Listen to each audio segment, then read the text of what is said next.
नमस्कार। आज बात करते हैं एक ऐसी जबरदस्त साइंटिफिक मिस्ट्री की। एक ऐसी कहानी जिसने हमारे ग्रह को देखने का नजरिया ही हमेशा के लिए बदल दिया। और पता है, ये कहानी शुरू होती है एक बहुत ही सिंपल सी चीज से, एक ऐसी पहेली जिसे सुलझाने में ना दशकों लग गए। तो चलिए शुरू करते हैं। कभी दुनिया का नक्शा ध्यान से देखा है? अगर हाँ, तो ये भी देखा होगा कि ये महाद्वीप मतलब कॉन्टिनेंट्स एक पजल के टुकड़ों जैसे क्यों लगते हैं। खासतौर पर अटलांटिक महासागर के दोनों तरफ देखिए। ऐसा लगता है ना कि जैसे ये जमीन के बड़े बड़े टुकड़े कभी एक साथ जुड़े हुए थे और फिर बस अलग हो गए। वैसे ये कोई नया आइडिया नहीं है। बहुत पहले मतलब 1596 में ही एक डच नक्शावीज थे, अब्राहम ऑटलियस। उन्होंने सबसे पहले ये कहा था। उन्होंने देखा था कि अरे, अमेरिका, यूरोप और अफ्रीका के किनारे तो एक दूसरे में फिट हो सकते हैं। तो आज का हमारा सफर कुछ इस तरह का रहेगा। हम एक सिंपल सी ऑब्जर्वेशन से शुरू करेंगे, फिर एक क्रांतिकारी थ्योरी को समझेंगे, जानेंगे कि उसमें क्या कमी रह गई, और फिर उन खोजों की बात करेंगे जिन्होंने आखिरकार इस बड़ी जियोलॉजिकल पहेली को सुलझा ही दिया। तो कहानी की शुरुआत होती है एक हैरान कर देने वाली समानता से। साउथ अमेरिका का पूर्वी किनारा और अफ्रीका का पश्चिमी किनारा, ये एक दूसरे में एकदम फिट बैठते हैं। ये सिर्फ एक इत्तेफाक तो नहीं हो सकता था। और यहीं से एक बहुत बड़ा सवाल खड़ा हुआ। और अब एंट्री होती है हमारी कहानी के हीरो की। साल 1912 में एक जर्मन मौसम विज्ञानी अल्फ्रेड वेगनर ने एक बहुत ही दहाड़ती थ्योरी पेश की, जिसे उन्होंने नाम दिया कॉन्टिनेंटल ड्रिफ्ट। और सच कहूं तो उस जमाने के साइंटिस्ट के लिए ये किसी झटके से कम नहीं था। तो वेगनर का आइडिया क्या था? उनका कहना था कि आज हम जितने भी कॉन्टिनेंट्स देखते हैं ना, वो सब कभी एक ही जमीन का हिस्सा थे। एक सिंगल सुपर कॉन्टिनेंट। सोचिए, एक ही विशाल पजल का एक टुकड़ा।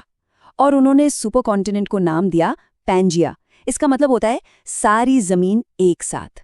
और वेगनर के हिसाब से करीब 20 करोड़ साल पहले ये पैंजिया टूटना शुरू हो गया। अच्छा, वेगनर सिर्फ नक्शा देखकर ही ये सब नहीं कह रहे थे। उन्होंने अपनी बात को साबित करने के लिए 4 बड़े सबूत इकट्ठे किए।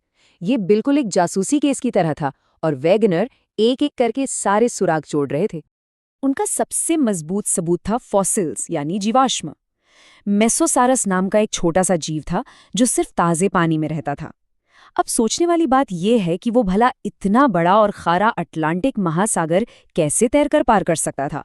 इसका तो एक ही लॉजिकल जवाब था कि ये महाद्वीप कभी आपस में जुड़े हुए थे।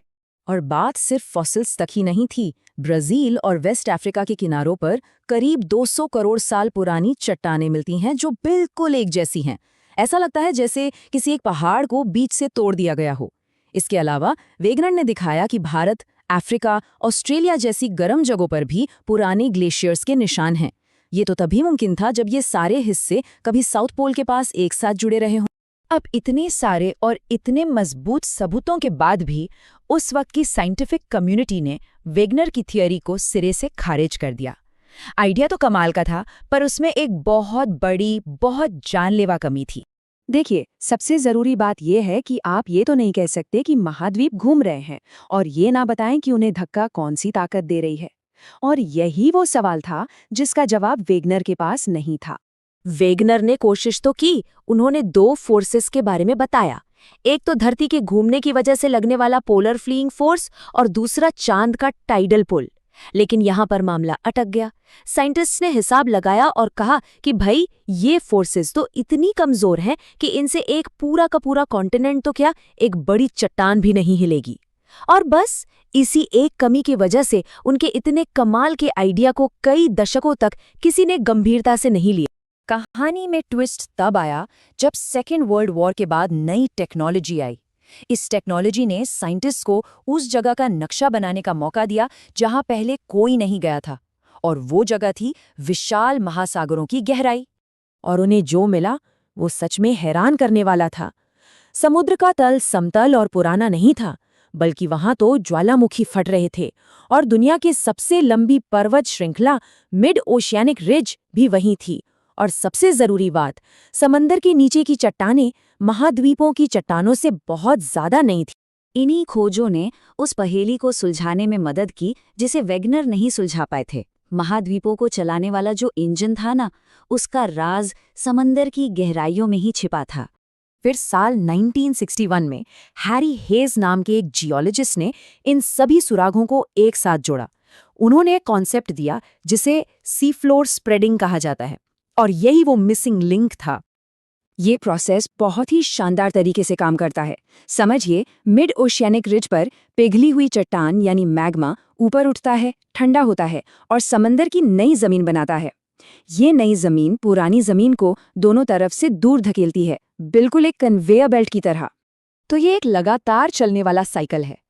रिज पर नई जमीन बनती है और पुरानी ठंडी और भारी जमीन महाद्वीपों के किनारों पर बनी गहरी खाइयों में वापस धरती के अंदर समा जाती है। यही है पृथ्वी का विशाल रिसाइकलिंग सिस्टम जो सतह पर मौजूद प्लेटों को चलाता है। सी फ्लो स्प्रेडिंग की खोज के साथ ही वैगनर के कॉन्टिनेंटल ड्रिफ्ट के आइडिया को एक नई जिंदगी मिली और 1967 आते आते इन दोनों आइडियाज को मिलाकर एक बड़ी सब कुछ समझाने वाली थियरी बनाई गई जिसे आज हम प्लेट टेक्टोनिक्स के नाम से जानते हैं। इस थियरी के मुताबिक सिर्फ महाद्वीप ही नहीं घूम रहे हैं, बल्कि पृथ्वी की पूरी बाहरी मजबूत परत जिसे लिथोस्फीयर कहते हैं, वो बड़ी बड़ी कठोर प्लेटों में टूटी हुई है। ये प्लेटें नीचे की गर्म पिघली हुई चट्टान की परत यानी मेंटल पर तैरती हैं और चलती रहती हैं। इसका एक जबरदस्त उदाहरण है इंडियन प्लेट का अविश्वसनीय सफर। ये करोड़ों साल पहले अंटार्कटिका से टूटी, उत्तर की ओर बढ़ी और आखिर में यूरेशियन प्लेट से जा टकराई। इसी जबरदस्त टक्कर ने दुनिया की सबसे ऊंची पर्वत श्रृंखला हिमालय को बनाया और ये टक्कर आज भी जारी है। और हाँ, ये मत सोचिएगा कि ये कोई पुरानी बात हो गई है। प्लेटें आज भी इसी वक्त हिल रही हैं।